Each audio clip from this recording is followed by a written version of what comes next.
I'm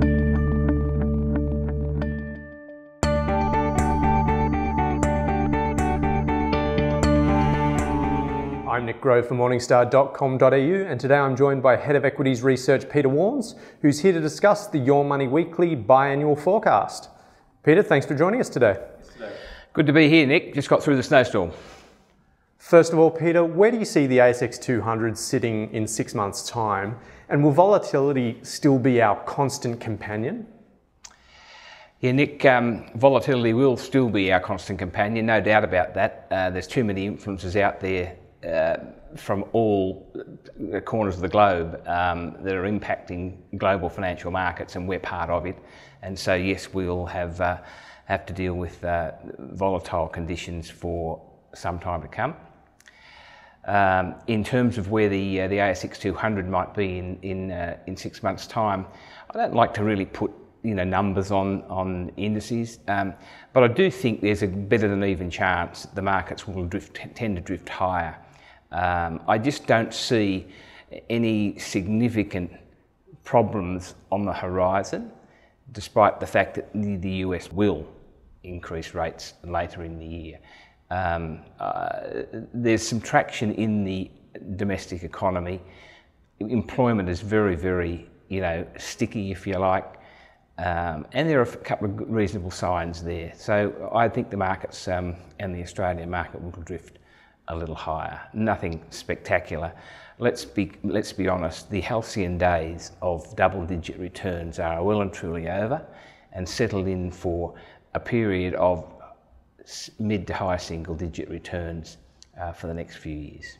Peter, the recent Chinese share market correction and all the discord in Greece will still be playing on investors' minds, but how important is it for Australian investors to pay attention to these influences?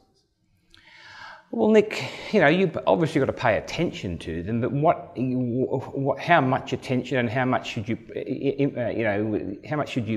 place on what you should be doing with your portfolio? The portfolios we try to construct for our, investors and subscribers has a long-term nature. These things are short-term spikes. And, when you look back in 5 years' time, you'll say, what in the hell was that all about? And you'll come back and say, oh yes, that was Greece, and that was the Chinese, shakeout in the market. But the markets over time, as I keep saying, 95% of the time they are consolidating or going up, and the other 5% they're spiking. Well, I'd rather concentrate on the 95% than the 5%. Having said that, look, the Greece thing is been blown out of all proportion in terms of the media coverage. It's been headlined to the point of distraction. The Grecian vase has been kicked up the road to Corinth, and whether or not we're back here in 3 years' time is a moot point. All I can say is that I wouldn't place too much, importance on it. I'd be much more focused on the improving trends that are occurring in the Eurozone. Current account surpluses are now almost right across the continent. The weaker euro and these input costs, particularly oil-sensitive input costs, are making some of those big chemical companies and resin companies and very competitive, and they are going to do very, very well. You saw last night, new vehicle sales up 14.8% in Eurozone. I mean, these are numbers that people should be focusing on, not the Greek debacle.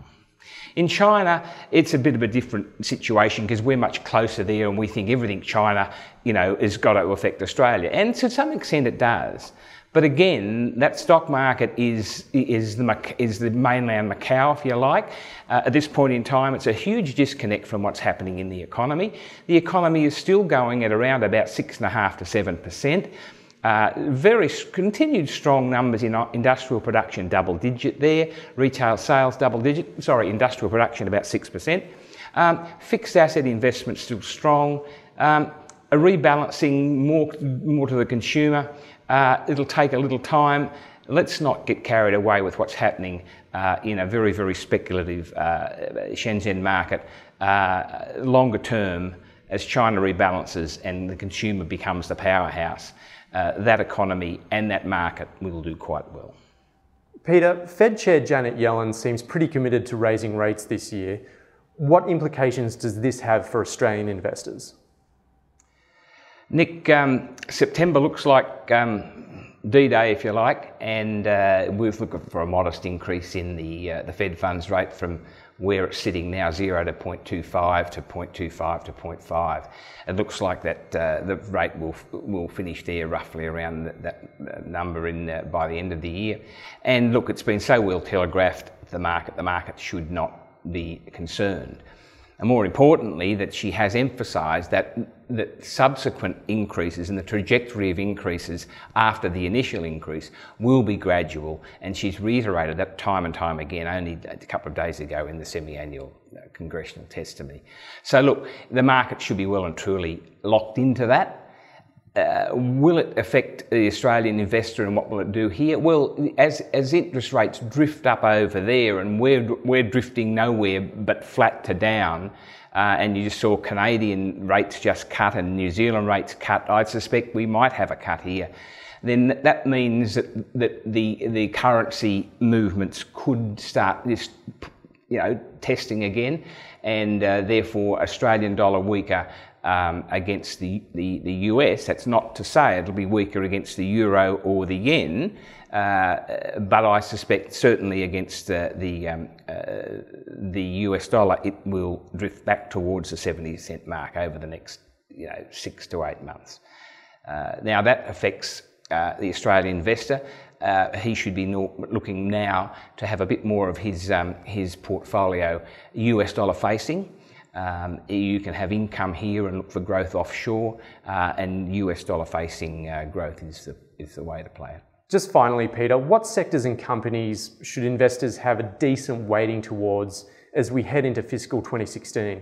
Yeah, Nick, again, taking up on the theme of a widening gap in the currency, certainly we've got to look at those companies that our global companies that have a lot of US dollar revenue and earnings, and therefore the healthcare space is a place to have some focus. The CSLs, the ResMed, Ansell, those three stocks we like at this point in time. They have come back into our green zones, and so we encourage you to look at them.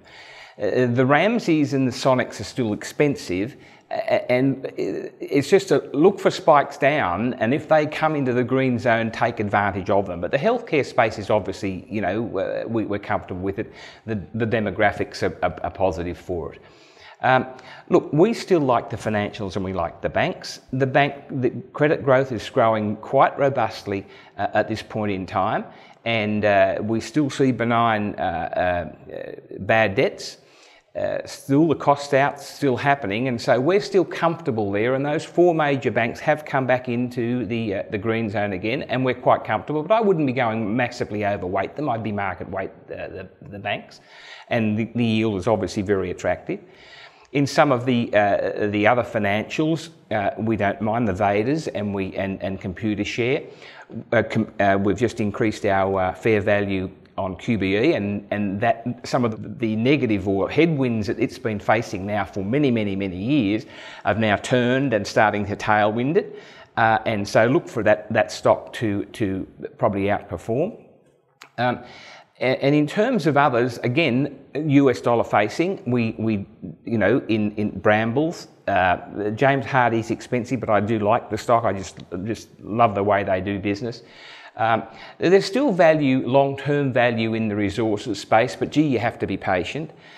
In the retailers, it's a different a play that, do you buy the beaten down Woolworths? Well, look, if you hold it, you hold it. If you're going to buy it, it's a new position, you're going to have to be very patient. That's going to take a little while to turn that around, and so you don't necessarily have to be there. West Farmers, we'd still like below if it pops down below $40 and on a spike down, yield of over 5%, 5.8% for 2016. They're the stocks we still like.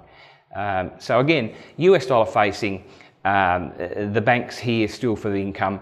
A couple of REITs we do like are Westfield Corporation and Goodman. Peter, thanks very much for your time today, and don't forget your umbrella. Thank you very much, Nick.